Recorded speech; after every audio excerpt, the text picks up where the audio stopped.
Yummy food. I'm in the kitchen. I love to eat food. How about you? Exercise, on the other hand, not too much motivation, inspiration, excitement, passion and enthusiasm for people to exercise. Now, most people will say, I don't want to be fat, sick, weak and diseased. So yes, I know I need to do something. But according to the statistics in the major countries of the Western world, 9 out of 10 people still do not have an exercise program at all. They don't do anything, or what they're doing isn't going to keep them healthy, fit and strong for the rest of their lives because they're inconsistent, they don't do it regularly, they don't like it, they're not doing a program that works. And the 4 things that I always ask about any exercise program or any eating plan should be, do you have a stack of energy? Do you perform at your best? Do you love what you see in the mirror? Do you love the way your body feels to touch? And are you getting the results that you want? And for most people, 9 out of 10, the answer is no. So what's the motivation? What's the inspiration? How do we get people excited? Do we need to, or do we need to take personal responsibility? And here's an interesting question about personal responsibility. When we're born, we are incapable of doing anything for ourselves, literally, for the first little bit of life. So we have to be fed, we have to have our nappy changed, we have to be moved around, we have to be clothed. We literally can't do anything on our own. Old people, and for most people, when they get old, the exact same thing happens. Somebody has to feed them, somebody has to change their nappy, somebody has to move them around, somebody has to clothe them. They are incapable of looking after themselves. I think that's a horrible way to end life, and I don't want to end my life like that. And as I get older, and because I am an old lady, I'm very aware of how most people end up. And for some people it's the last 10 years, for some people it's the last 20 years. They are literally incapable of having great quality of life. Now, the reverse of that, there are people that are 100, 105. Just recently I listened to a podcast about a lady that's 108, still with great quality of life. The 108-year-old lady is still driving herself, she still dresses herself, she still feeds herself, nobody has to change her nappy, she goes to the bathroom on her own, and she's 108. So what's the difference? And of course, you don't have to have a medical degree, you don't have to be a super scientist to know that if you don't use it, you lose it. If you don't look after your brain and you don't look after your body, it will literally rot away. So surely that's got to be the best motivation for any kind of I don't feel like exercising. But do you feel like having somebody change your nappy when you're an old person? I'm not motivated to stay fit and strong because exercise is boring. Are you excited to have somebody feed you, clothe you, have to move you around when you get old because you can't do that for yourself? Now, obviously when you're 20, 30, 40, even 50, you're probably not thinking about that. But could it be a really good thing to consider? That if you don't look after yourself, you will get fat, sick, old, diseased. Horrible things happen to the human body as it ages. But when you look at the people that eat healthy food, have a exercise program that actually works, and I don't like to call it exercise, I always share that. If you've got a fit, strong body and a fit, strong brain, exercise tends not to be the thing that does that for you, because people think that exercise is 45-minute class, 30-minute plug jog, 1-hour walk, do some form of activity. Well, they're not the things that keep you healthy, fit, strong, lean, energetic for the rest of your life either. If you want your brain to stay not just healthy, but keep getting smarter, wiser, be a critical thinker, be a solution finder, be able to keep improving and getting better as you get older, you have to force your brain to do that. It doesn't do it by itself. Same with your body. If you want a lean, strong, fit, energetic body for the rest of your life, it doesn't fall out of the sky in a pretty pink box. You have to force your body to do that. So you've got to put your body under pressure.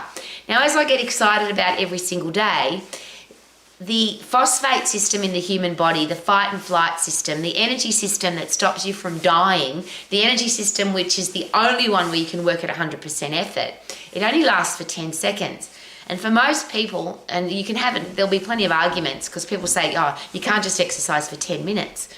Yeah, but if you push your body to 100% effort, you're going to get fit and you're going to get strong. And the only energy system where you can push to 100% effort is the phosphate system, and that only lasts for 10 seconds, which is why I'm constantly begging, please learn your anatomy and physiology so you understand why that's such an important process, but why it's so exciting.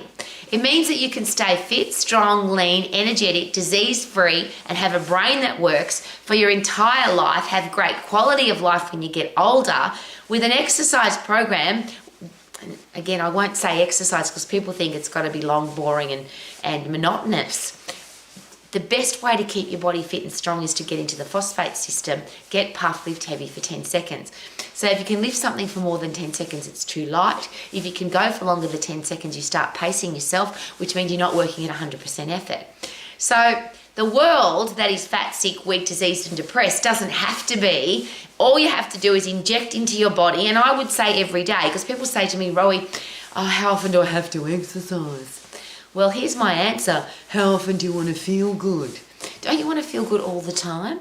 If you push your body to 100% effort for 10 seconds, your whole brain chemistry changes. You get dopamine, which is a reward drug. You feel really rewarded to be alive. Serotonin is a satisfaction neurotransmitter. You feel satisfied to be alive. You start pumping brain-derived neurotropic factor, which is fertilizer for your brain so your brain doesn't rot away. And because you've pushed really hard, your own muscles and your own brain have a connection that says, next time that woman pushes us this hard, we've got to be better. So brain-derived neurotropic factor is the fertilizer to say, grow, get stronger, stronger muscles, stronger bones, stronger central nervous system, endocrine system, digestive system, immune system. Everything works together to make sure that you're a high performance, high performing human being. And all of that takes 10 seconds. So why do we make it so complicated, and why do we whinge, moan and complain about exercise? Probably because it's so long and boring and monotonous. So here's the simple philosophy.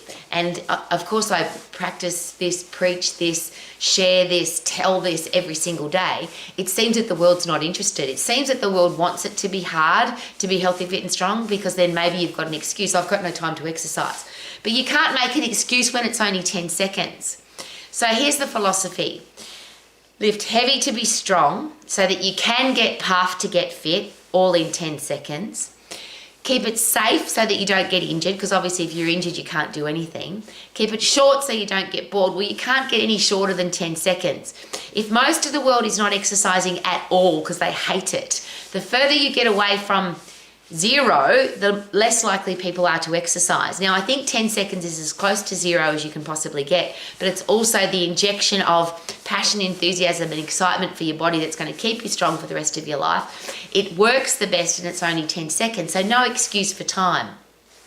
Make sure that, of course, you can do something that you love to do. So your body doesn't know, it's blind, it can't count.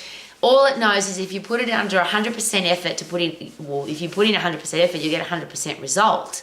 So whether you get puffed by punching, kicking, jumping, sprinting, run up some stairs, run through soft sand, dance, it doesn't matter. As long as you get really puffed, put in 100% effort to get fit, put in 100% effort to get strong. So what you lift doesn't matter.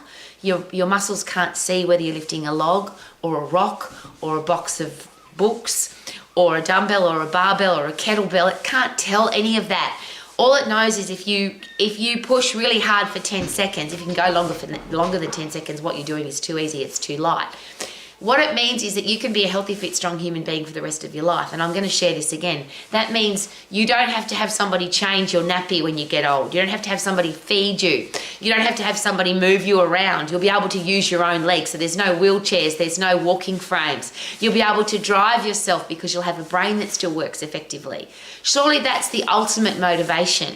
But if you want to have great hair, great skin, great nails, a fast metabolism so you can eat whatever you want, the food thing's become too complicated, hasn't it? How about eat more stuff that grows in the ground or runs on the ground or a combination of both, and eat less food that humans have screwed with, but eat all the foods that you love, don't eat the foods that you don't like, eat when you're hungry and stop eating when you're full. Surely that's how simple it should be.